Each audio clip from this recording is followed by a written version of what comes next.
نحمدہ و نصلی علی رسولہ الکریم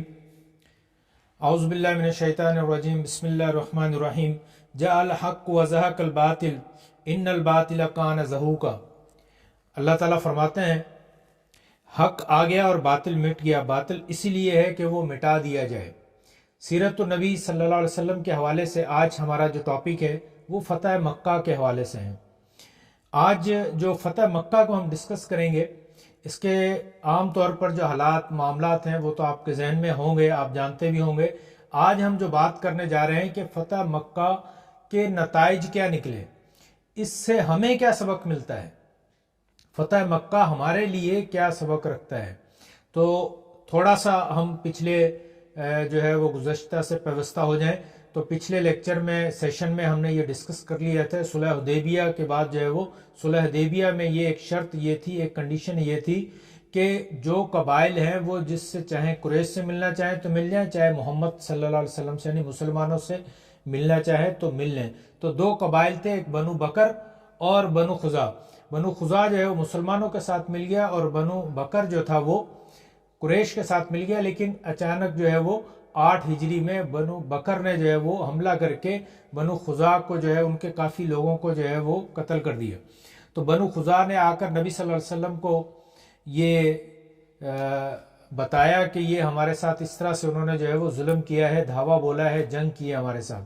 اور پھر جو ہے اس طرح سے یہ شرط جو تھی یعنی صلح حدیبیہ جو تھی، جس میں 10 سال امن کی بات کی تھی، وہ 2 ہی سالوں میں جو ہے وہ امن جو ہے وہ انہوں نے قریش نے خود مل کر بنو بکر کے ساتھ مل کر یہ حملہ کر کے یہ اس معاہدے کی خلاف ورزی کر کر یہ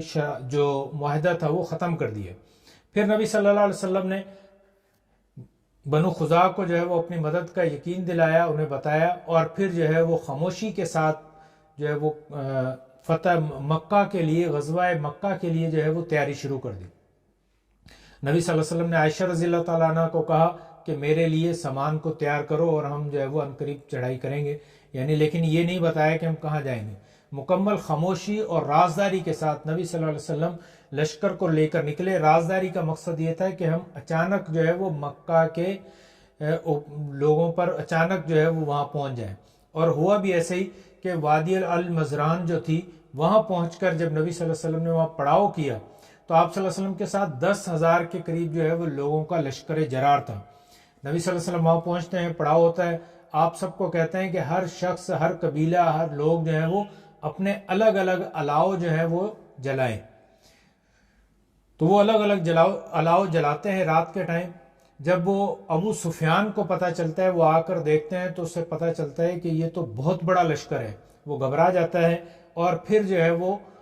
گرفتار بھی ہو جاتا ہے، اور جب اسے نبی صلی اللہ علیہ وسلم کے سامنے پیش کیا جاتا ہے تو وہ اسلام قبول کر لیتا ہے۔ اس طرح سے نبی صلی اللہ علیہ وسلم اگلے دن مکہ میں داخل ہوتے ہیں۔ لشکر کس طرح سے ترتیب دیتے ہیں کہ مکہ کے جو چاروں طرف کے جو راستے تھے وہ لشکر 10,000 کا لشکر تقسیم کر کے چاروں طرف سے مکہ میں داخل ہوتے ہیں اور نبی صلی اللہ علیہ وسلم پہلے امان کا جو ہے وہ اعلان کر دیتے ہیں کہ جو شخص ابو سفیان کے گھر میں داخل ہو جائے گا اسے امان یعنی اس کو کوئی نقصان نہیں پہنچایا جائے گا۔ جو شخص اپنے گھر کا دروازہ بند کر لے گا اس سے کوئی لڑائی نہیں کی جائے گی۔ جو شخص کعبے میں داخل ہو جائے گا اس سے بھی کوئی نقصان نہیں پہنچایا جائے گا۔ اس طرح سے نبی صلی اللہ علیہ وسلم جب مکہ میں داخل ہوتے ہیں تو لوگ اپنے گھروں کے دروازے بند کر لیتے ہیں، لیکن کوئی جو ہے وہ لڑائی نہیں ہوتی، سوائے ایک چھوٹا سا واقعہ پیش آتا ہے جس میں خالد بن ولید کے لشکر کو روکنے کے لیے مکہ کے بنو سفیان کے لوگ جو ہے وہ آتے ہیں، وہاں 2 مسلمانوں کو وہ شہید کر دیتے ہیں۔ تو جب خالد بن ولید ان کے خلاف جب چڑھائی کرتے ہیں تو وہ اپنے لاشیں اپنے چھوڑ کر جو ہے وہ وہاں سے بھاگ جاتے ہیں۔ تو اس ایک چھوٹے سے واقعے کے علاوہ جو ہے وہ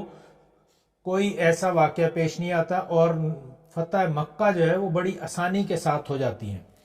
جب فتح مکہ ہو جاتی ہے، نبی صلی اللہ علیہ وسلم بیت اللہ میں جاتے ہیں اور تمام بتوں کو اس کو توڑ دیتے ہیں، بتوں سے پاک کر دیتے ہیں، اور پھر آپ جو ہے وہ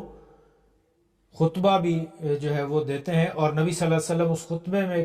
کہتے ہیں کہ اللہ کے بغیر کوئی معبود نہیں ہے، یعنی لا الہ الا اللہ، اللہ کے سوا کوئی معبود نہیں ہے، اس کا کوئی شریک نہیں ہے، اس نے اپنا وعدہ پورا کیا، اپنے بندے کی مدد کی، اور تمام فوجوں کو شکست دے دی۔ اس طرح سے نبی صلی اللہ علیہ وسلم جو ہے وہ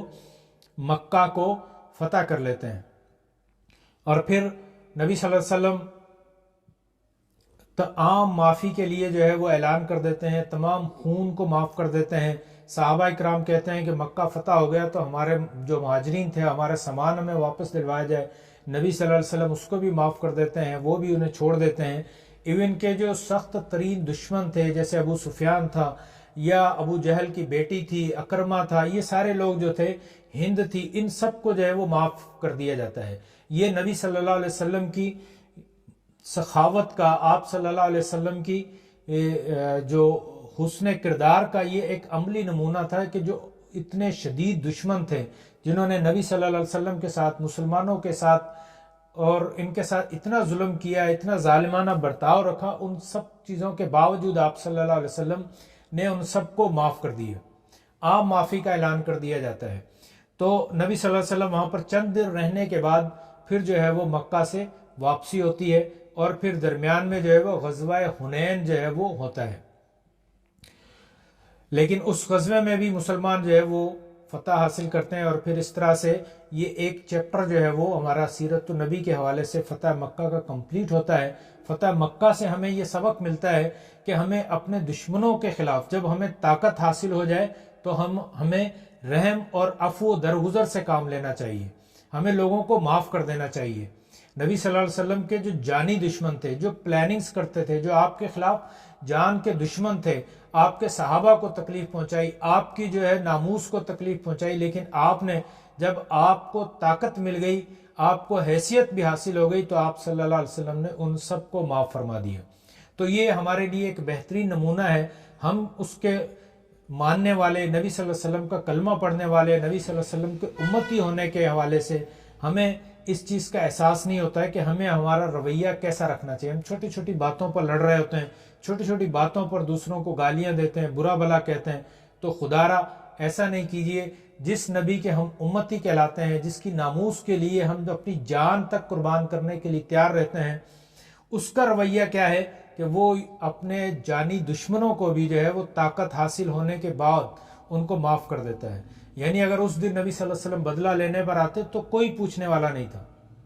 لیکن نبی صلی اللہ علیہ وسلم نے عام معافی کر دی۔ تو اس سے